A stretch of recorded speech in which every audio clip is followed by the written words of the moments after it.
I feel like CTF game types get a really bad rap in general from FPS players nowadays, and I don't really know why. It was a game type I remember fondly as one of my favorites, but more and more as time goes on, it seems like games being made really aren't conducive to the gameplay in CTF, and I keep seeing the narrative spread around online that it's just a shit game type and no one ever really liked it. I beg to differ. I remember back in the days of Quake, Unreal Tournament, and Halo, CTF was a loved game type with a pretty sizable player count. The game type itself is a very versatile one with variations such as one flag CTF, where the goal is to drive the flag into the opponent's base rather than retrieve it from their base, and among the one flag game type, attack defend one flag is another variation. Most CTF maps are symmetrical maps, with both sides being mirrored and color-coded to the team accordingly, but what made a game type like one flag attack defend fun back when I played it most in Halo 1 and 2 was that you could have asymmetrical maps.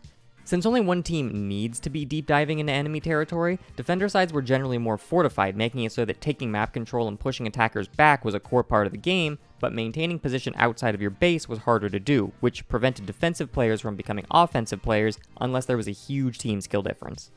Game types like this are seldom seen in modern shooters nowadays, and on one hand it kinda makes sense, since many games today don't really have the movement of Quake, the tools for traversal like Unreal, or the gameplay of Halo. So it seems like one reason for CTF not being in more games is just that it's not a good fit for the games that are coming out. And that's understandable. Take a game like TF2 for example, which by today is quite old, but its influence on modern shooters is still felt to this day. CTF is definitely one of the weaker game types in that game, but if it was just games not being a good fit for the game type, why does the game type itself seem to get hate by people when it's brought up in online discussion? I tried asking quite a few people who said they don't like CTF why they don't like it, and one of the most common responses I got was, "It's too tryhard and I just play for fun." This confused me because, for one, what the fuck does that even mean? And two, it was perfectly casual back in the day, so what's changed since then? Has the game type changed or just the perception of it? Let's address the first part where I said, what does that even mean? Like, you need to try to win? The players you're fighting are playing the objective? You don't like objective game types? Please elaborate. One of the things people will say when I ask them to elaborate are that the players are tryhards, and that's why it's tryhard. So what does that mean? What makes someone a tryhard? That they're trying to win? Why is that a bad thing? Or are you just upset that they're better than you, so you don't like CTF because your condition for fun is winning, and people who play it are better than you? This is where the argument diverges a bit. They'll often say, no, the players are just not fun to play with. They'll yell at you for not being in position, for not being as good as them, or not knowing the maps. I don't play the game competitively like they seem to, and they don't seem to want me around. So the first problem people have with CTF isn't the game type, but the players, which is understandable. I've played with a lot of toxic assholes, but this isn't really a CTF issue. This is a player-based issue. I asked if there weren't toxic players, would they be interested in playing? And they say, yeah. So that's one problem solved, I guess, that their past experience with the game type was shit because of the players involved, but they don't necessarily hate CTF, they just avoid it because they assume that all the people who play it are like that. So what about the second part of the it's too tryhard argument? People will say, it's too much work to play. I just want to play for fun and frag people. Everyone else is trying to win and trying to run a game plan, but I just want to frag. CTF is too complicated for players who just want to have some simple deathmatch fun. I actually disagree with this. Assuming everyone is in on some big secret meta strat for optimal flag capturing and you're just getting in the way is totally false, and I feel like this mentality is brought up by the constant esportsification and competitive matchmaking mentality of modern games. Players nowadays assume that everyone in any kind of objective-based game type must be researching the optimal way to play and attempting to replicate it, and that's just not true. CTF, I feel like, is actually a great game type for casual players and with great deathmatch. Let's use Quake 3, Capture the Flag, as an example. You have three general ways you'll play depending on where on the map you are. If you're the kind of person who just wants to deathmatch, playing mid is perfect for you. That's where you'll run into the most enemies and be in a state of always deathmatching, and without even needing to play the objective, you're helping your team by deathmatching, since any kills you get make defending easier, and the damage you do before death slows down the attacker's attack. So if you're the kind of person who just wants the deathmatch, mid is the deathmatch position in a game of CTF. Defenders also deathmatch a lot, but it's in a different context, as they'll generally try to remain stacked up on health and armor, meaning they'll be fighting many attackers at once in their own base, but with a health advantage that the attackers don't have, and their main objective, of course, is to defend the flag at all costs. Attackers are more focused on the objective, and deathmatching is something they do out of necessity, but they need to get into the objective while fighting defenders with more health and armor than they have, which can be done in many ways. attacking via attrition to starve the defender of resources in their own base, which turns the stack to your advantage, or just a coordinated strike to overwhelm with numbers. In general, defenders will have more kills than deaths, mid players will go somewhat even, and attackers will have more deaths than kills. Kills and deaths aren't important in CTF, so don't look at that as a metric of how well you're doing and think that everyone else is watching your score and seething. CTF isn't that complex at a casual level, and I think the game type actually does a very good job of accommodating how different players want to play, and they help their team by doing what they want to do well. So I think that the argument that CTF is too tryhard and it's bad for people that just want to have fun and frag is a flawed argument, since there's tons of action to accommodate different players. I think that the perception of CTF as a tryhard game type stems from the current state of the game type in the current climate of computer games, which is that it's not a very good match with modern games, therefore it isn't played that much, which means people who seek it out tend to be playing older games and tend to be veterans. So it can be very intimidating to try to get into it because it can feel like everyone playing is looking for a competitive game and I'm just too bad. You're not too bad. Everyone starts somewhere, and people who genuinely care about the game type and the health of their game love it when new players take interest no matter their skill level. Frankly, the reason so many CTF communities play competitive formats with specific player counts is because it's too hard for them to get enough players together to fill out a big battle game of CTF. So with all that being said, when I've talked to many of these people whose argument is that the game type is too tryhard, we often come to the conclusion that they would in fact be down to play some CTF, knowing that the people they're playing with won't be dickheads, and they can put the points I've made into practice by trying the game type from the perspective of a mid or a defensive player. The moral of the story here is, if you're the kind of person who thinks, I don't want to try CTF because it's too hard, really think about why you say that. If it's toxic players when you tried it, fair enough. I'm mainly a Quake guy, and I can tell you, the Quake 3 and the Quake Live guys are not always nice, especially if you're a new player. But if you think the players are just too good and it's too serious, I don't think serious tryhard game types are for me, then I think you misunderstand the atmosphere of classic deathmatch gaming and are self-inflicting low morale upon yourself because you're overcomplicating things. Believe me, you're not too bad to play classic shooters and CTF. Don't create unrealistic standards for yourself and then assume nobody wants you around. It's quite the opposite, actually. So this leads me to wonder, why has CTF become a less popular game type? Back in the day, it was a very popular game type, and I feel CTF maps have an atmosphere to their design and architecture that's really charming. A lot of my favorite maps in games are CTF maps, and there's a good reason for it. The two bases sitting head to head, players fighting in the mid, a combination of snipers and skirmishers, while runners within bases fight to take an objective and steal. It's a really fun environment to be a part of, but what ties it all together is how the flag and the respawn mechanics work. In Quake, respawns are fast, but you respawn with bad weapons, so you must retrieve good weapons with your quick movement in these tightly designed arenas. In Unreal, the respawns are near instant, but your starting weapons are worse than the starting weapons in Quake, and with maps being huge, that means you need to use your translocator to navigate to a real weapon. Instant respawns can make it seem like it's impossible to get a flag out of a base, but the time spent trying to get a real weapon after respawning in these games is the respawn time. A game like Halo, though, spawns you with weapons that are very lethal, so the longer respawn times, generally around 5 seconds, compensate for that and allow progress when frags are achieved. However, if a game's systems are not good for this game type, you run into issues with CTF not being a great match for your game. Around 2007, I think, is when CTF began its decline in popularity. Team Fortress 2 is one of the most influential first-person shooters of all time, and you know what? CTF kind of fucking sucks in TF2. It's not horrible, but it's got some problems. Some people might say, the problems are engineers. If they camp the intel, there's nothing you can do. This is kind of a skill issue. One Uber and a demo man can clear a nest of like even 3 engineers. Unless they're using like the Wrangler and being dickheads, but let's not dwell on this point. The issue isn't the engineers and the intel, but that does hint at another issue, which is that CTF in Team Fortress 2 requires far more coordination to properly pull off in casual play than any of the games that came before it and any other game type within TF2. With maps designed to have you running behind enemy spawns to get flags, you run into enemies you've killed fully loaded up on health and ammo on your way out of the flag cap area, meaning you need a far higher level of coordination with medics and skilled players to actually make any progress. This isn't inherently a bad thing, but in pubs, why would you do this when other game types are far more suited to the game's design? A game type like 5CP or Attack Defend still has the same skill ceiling of coordination that Capture the Flag does, all while having a much more accessible coordination floor, where individual players who are skilled with their class can make more of an impact doing their job well, helping the team without needing to coordinate so tightly. On top of that, you can't send the flag back by touching it in Team Fortress, meaning that many matches turn into annoying practices of someone suiciding on the flag just to reset its timer and force a whole team to stack up in one place to defend it.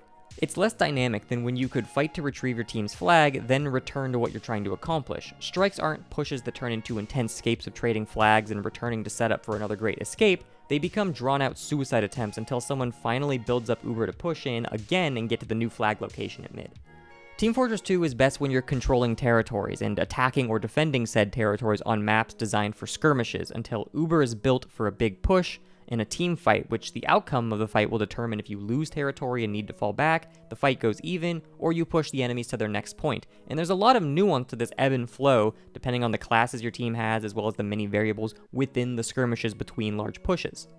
Capture the Flag is not a bad game type, but it's not a great game type in Team Fortress 2 when compared to its competition and the coordination required to play it with any real success, which can make it feel like it's either just a game of deathmatch or a, quote, sweaty tryhard game type, which only works if everyone is on board with the plan.